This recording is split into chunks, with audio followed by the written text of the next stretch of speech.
Do you know what it means to miss New Orleans and miss her each night and day? I know I'm not wrong.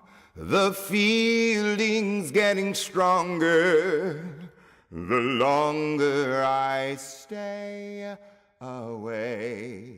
Well, now y'all gotta go to school, you know, so we went to school. We went to the school called Stroma High.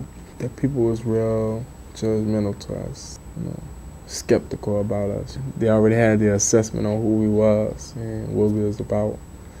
We was prejudged when we walked in the door, so we called a meeting with all the New Orleans people. This is school, and y'all gotta behave. And we're not showing no pity on y'all. A lot of people was cracking jokes, making jokes about our situation and stuff, but I ain't really let it get to me. One day, there was a conference call for all the New Orleans students to come to the auditorium. They gave us this big packet of all the rules and what we shouldn't do. It was like the smallest things. If you're late to a class, then you get sent to a detention hall, which normally the students from Missouri City wouldn't get sent to. We were thought of as you know, the troubled children. We couldn't sit together at the tables in the cafeteria because we were known as the NOLA gang, whatever that means. So I was like, you know, it's not for me, and I'm ready to go back to my own school. He told me to go to this school called Houston Can Academy, and it was doing a 4x4 schedule because in Houston they do 7 classes. So when I get there, they were saying they're not accepting students from New Orleans, and it was a whole bunch of other stuff. But then I find this other school called American Academy of Excellence. I get in there, and it was like so much makeup work that when I got there, it was like the work they was giving me, I was actually dumb to it because I didn't know it. Because how they teach down here is different. They was trying to help, but then they had the other kids, the kids looking at us like we crazy or whatever because we from New Orleans, and they talk about we was underwater and stuff like that. Like we was outcasts or whatever because they been there and we had just got there. We was refugees. That's what they call it.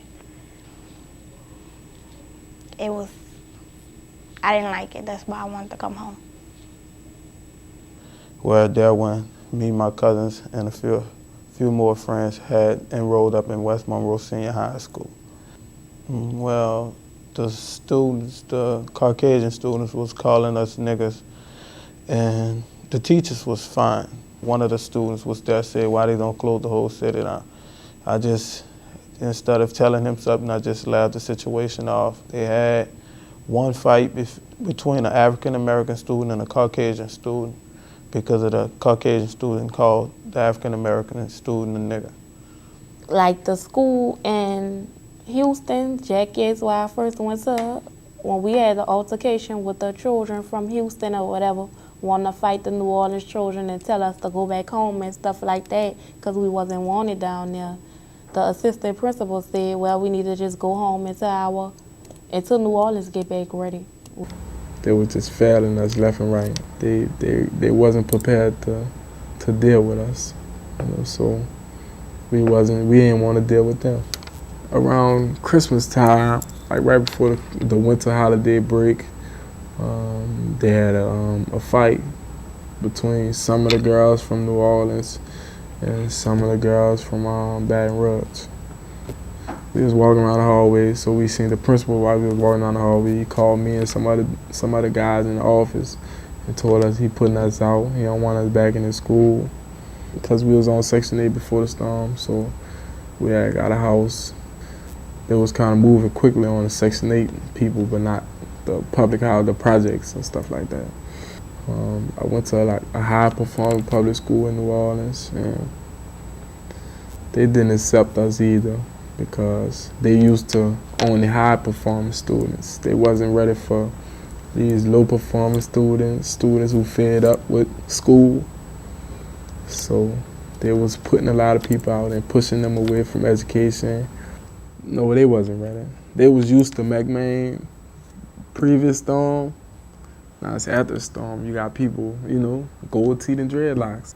A little after Christmas, I came back and I went back to McMain when it first opened. It was the first public school to open in New Orleans. I wanted to graduate from McMain, and there was nothing that I felt that could have stopped me from that. Well, when I first got to school, we had to find our own transportation. We didn't really have books the first couple of weeks of school. We had bag lunches for a long time. We didn't have enough teachers. We had over 30-some children in the classrooms at a time. When I came back to New Orleans after living in Georgia for 1 year, leaving my immediate family behind, I went to stay with the relatives living closest to New Orleans, which was my father's mother, who I had never lived with any of my life. Staying there didn't last long, but what could I expect? 12 people living in a 2-bedroom, 1 bath doesn't add up. Plus constantly being accused of stealing and dealing with other people's stressed out drama. So I turned to my last resort, a homeless shelter.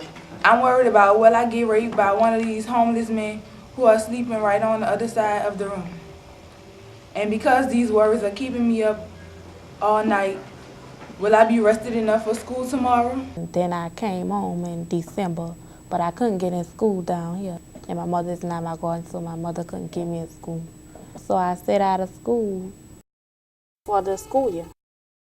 Well, a lot of people believe that we're incapable of learning. We don't have no process that allows us to show our intellectual ability. Well, I might not be smart in explaining how Christopher Columbus got to America, but I could tell you how to survive off this $5.15 you're giving me every hour. I could show you how to make a meal, with nothing. And I can show you how to feed a house and show you how to, handle business. And I can show you how to be a man for your family. But you can't learn that in school. Security guards was a major issue. We're not dumb. We realize that private school don't have security guards, We realize that these high-performing schools didn't have security guards. We realize that it don't take 30 security guards to work in the bank, to protect millions of dollars. We understand that. We understand that the banks only have 1 security guard or 2 security guards, and our school have 30. We understand that you have barbed wire fences around the school. We understand all of this, but they don't understand that we understand. Do you know what it means to miss New Orleans?